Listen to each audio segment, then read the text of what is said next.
Le titre de l'ouvrage de ce coaching, c'est Relations entre l'emploi et le salaire. Relations entre l'emploi et le salaire. Relations entre l'emploi et le salaire. Introduction. Dans le monde du travail, on a 2 voire 3 systèmes, à savoir le système français, le système anglais, voire le système américain, etc. Le système français, on parle de diplôme.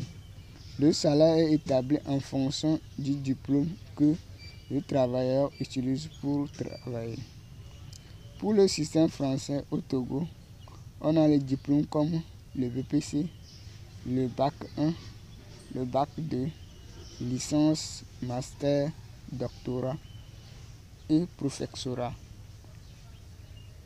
Le système anglais, on parle de l'attestation de fin de formation d'une activité ouverte d'ingénierie, etc., etc.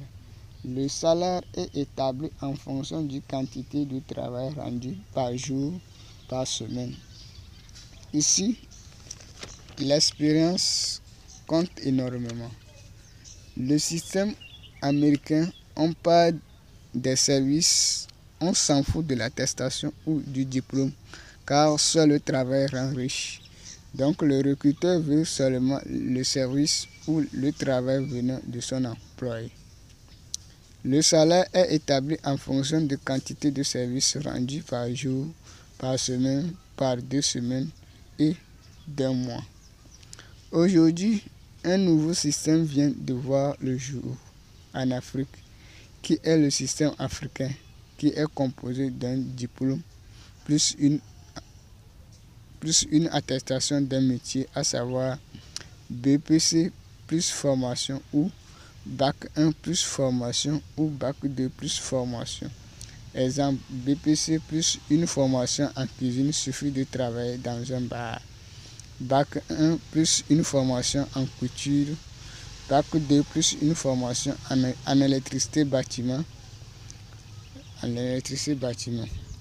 Le salaire est établi également en fonction du travail rendu. 1. Salaire journalier. Le révolutionnaire Taylor a organisé scientifiquement le travail et a fixé un salaire à un employé par jour dans son entreprise. L'employé était payé par jour en fonction d'une quantité de monnaie.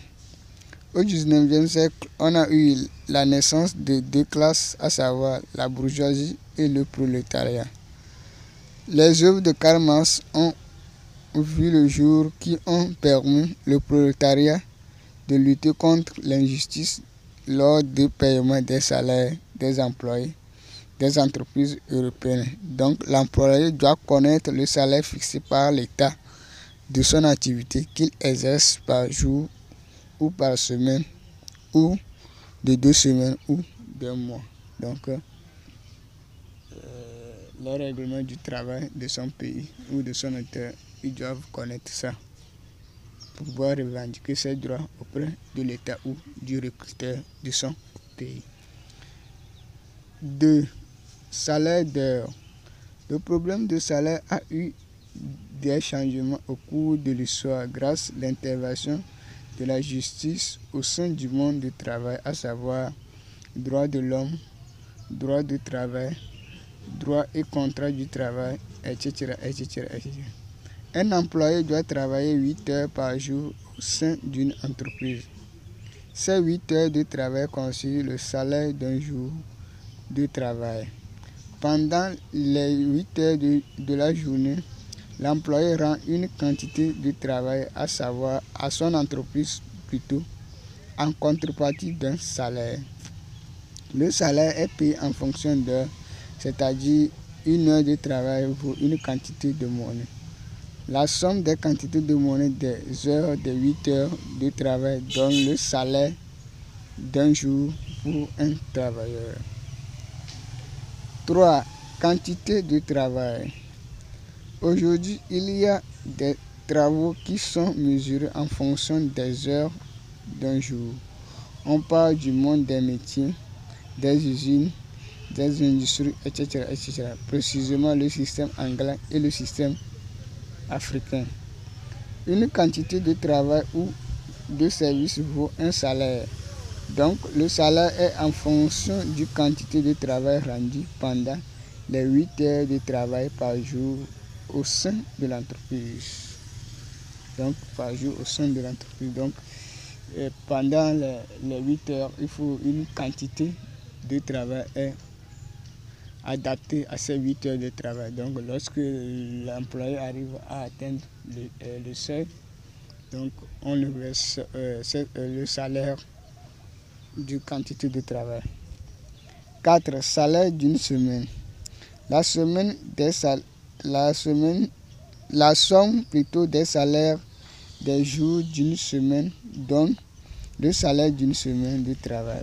Ce système de paiement est adapté au système anglais et au système africain.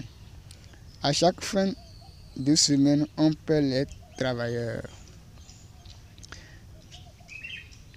5. Salaire de 2 semaines. La somme des salaires des 2 semaines est égale le salaire des 2 semaines de travail. On l'appelle encore le quinzaine. Ce système de paiement est adapté au système anglais et au système africain. À chaque fin de 2 semaines, on paie les travailleurs. 6. Salaire d'un mois. La somme des salaires des semaines d'un mois est égale le salaire d'un mois de travail. Ce système de paiement est adapté au système anglais et au système français. À chaque fin du mois, on paie les travailleurs. 7. Service ou compétence. Le travail peut se définir comme une action ou des actions de rendre des services à l'aide de compétences d'un centre de formation ou d'une université. Dans le système anglais et africain, le salaire est mesuré en fonction de quantité de travail ou de services rendus pendant les 8 heures de travail d'une journée. On a besoin de capacité et de compétences.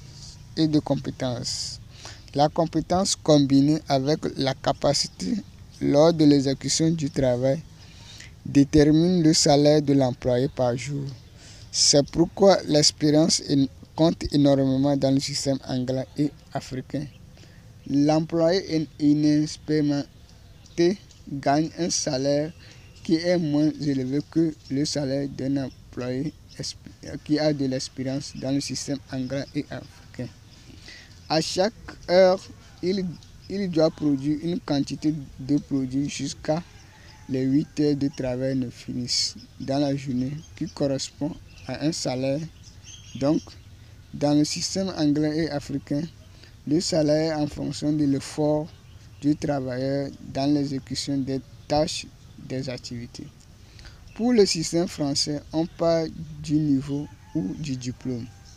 Chaque diplôme regorge une quantité de connaissances appelées compétences qui correspond les savoirs, les savoir-faire et les savoir-être d'un poste de travail d'une entreprise. Chaque diplôme vaut un salaire à la fin du mois. L'employé rend un nombre de services pendant les 8 heures de travail par jour dans le système français à l'aide de son diplôme. Pour le système américain, le service est mesuré en fonction d'une quantité de monnaie. On s'en fout des heures de travail d'une journée. On poursuit seulement les services ou le but de l'activité. Tant que le but de l'activité est atteint, l'employé reçoit une quantité de monnaie appelée salaire. Dans le système américain, il faut le marketing auprès des travailleurs pour faire abonner plusieurs clients à son entreprise. Avoir de la capacité et du compétence comme le cas du système anglais et africain qui va déterminer un salaire à la fin d'une semaine ou de 2 semaines ou d'un mois pour le travailleur. Donc, 8. Activité. Une entreprise est un ensemble de postes de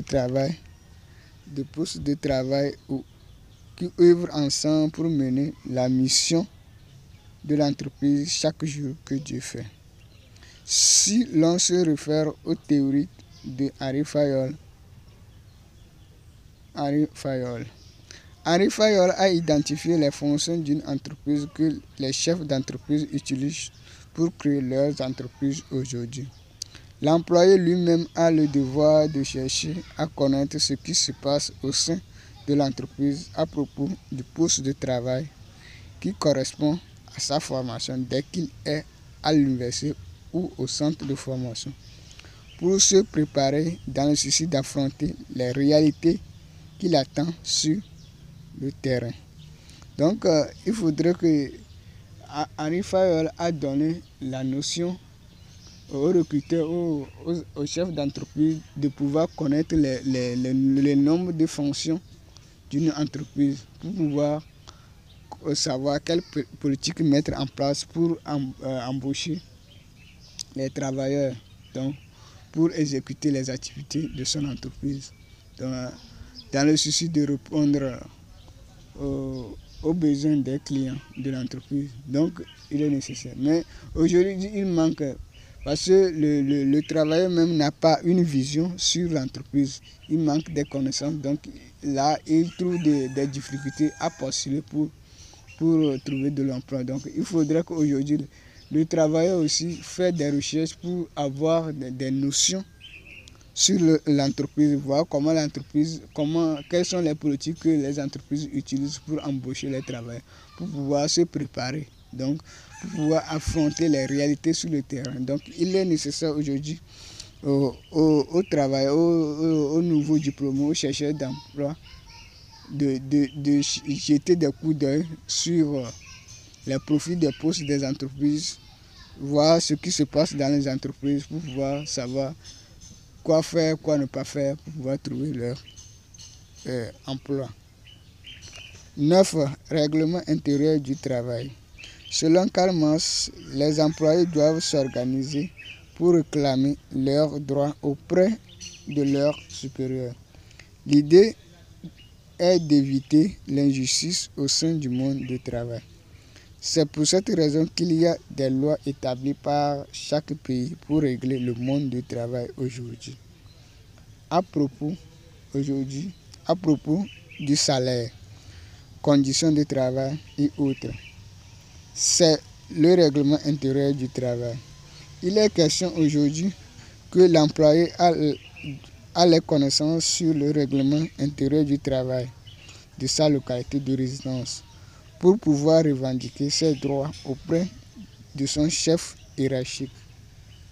Donc, dans la vie, nous savons que si quelqu'un veut réclamer ses droits, c'est parce qu'il maîtrise les lois qui gouvernent le domaine qu'il prétend vivre ou là où il travaille. Donc, aujourd'hui, les employés doivent connaître les lois qui règlent leur domaine d'activité pour pouvoir se revendiquer. Sinon, au cas contraire, il y aura des problèmes entre lui et son supérieur hiérarchique. Donc, il faudrait que lui-même aussi connaisse ses droits de revendication. Pourquoi il va revendiquer, pourquoi il ne peut pas revendiquer, pour ne pas être licencié, ce qu'on ne souhaite pas à un employé. Donc, il faudrait qu'un employé cherche ses lois, ses devoirs, ses droits pour pouvoir revendiquer, donc pour pouvoir réussir la théorie de Karl Marx. Donc il est nécessaire que chaque employé arrive à connaître les lois qui réglementent leurs activités. Donc donc le règlement intérieur du travail. Il est nécessaire que chaque employé cherche à connaître les règlements de leur pays à propos du travail, à propos de son poste de travail au sein d'une entreprise.